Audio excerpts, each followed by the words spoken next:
सम्मान के योग मीटिंग के प्रधान जी, सर्व कर्मचारी संघ की राज्य कमेटी की सदस्य शारदा, हमारे बीच में उपस्थित आल हरियाणा पावर वर्कर यूनियन के चेयरमैन साथी देवेंद्र, स्टेज पे बैठे सभी मेरे बहुत ही सम्मान के योग नेतागण, उपस्थित विभागीय यूनियनों के तमाम जिला के, ब्लॉक के और राज्य कमेटी के नेता, सम्मान योग वरिष्ठ साथी, रिटायर कर्मचारी संघ के पदाधिकारी और सदस्य, और हमारे बीच में बैठी हमारी बहनें और सभी ब्लॉकों से, विभागीय यूनियनों से आए हुए साथियों, आज का जो मीटिंग का मकसद था वो आपके बीच में रखा है साथियों ने विस्तार से।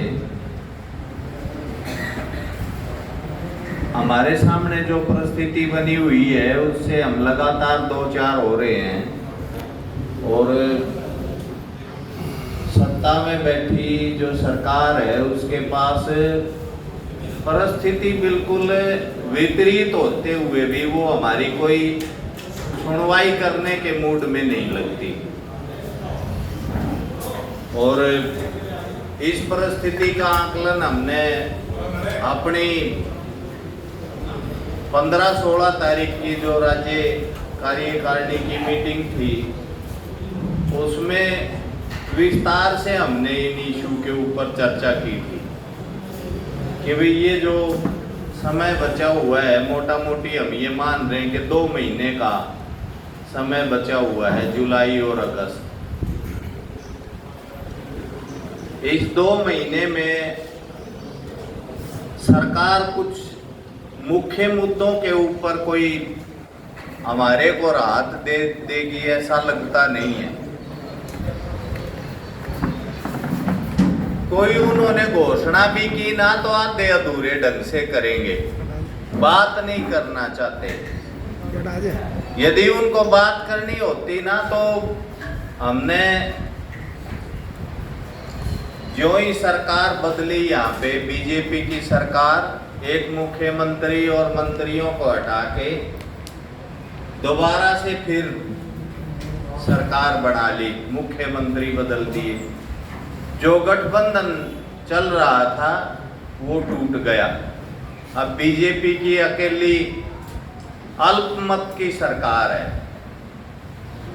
और उसके बावजूद भी आगे विधानसभा के चुनाव में जाना है। लेकिन जो घमंड है ना 10 साल के शासन का, और हमारे बीच जो स्पेस दिखाई देता है, उसकी वजह से अभी नाड़ नहीं मुड़ रही उनकी।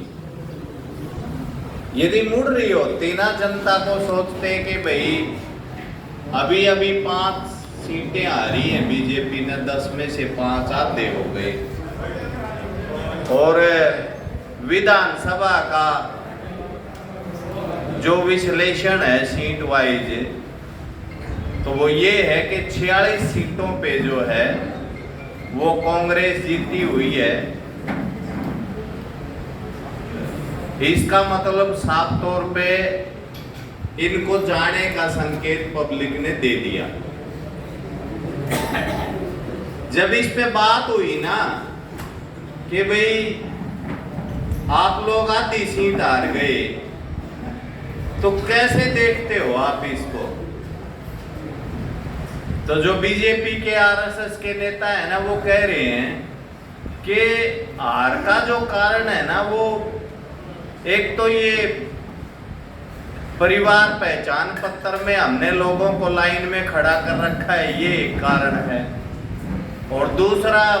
प्रॉपर्टी आईडी के नाम पे जो है वो लोगों की जेब से पैसा निकाल रहे हैं, वो कारण है। दो मुख्य कारण बताए उनने। हम भी कह रहे हैं ये कारण तो हैं,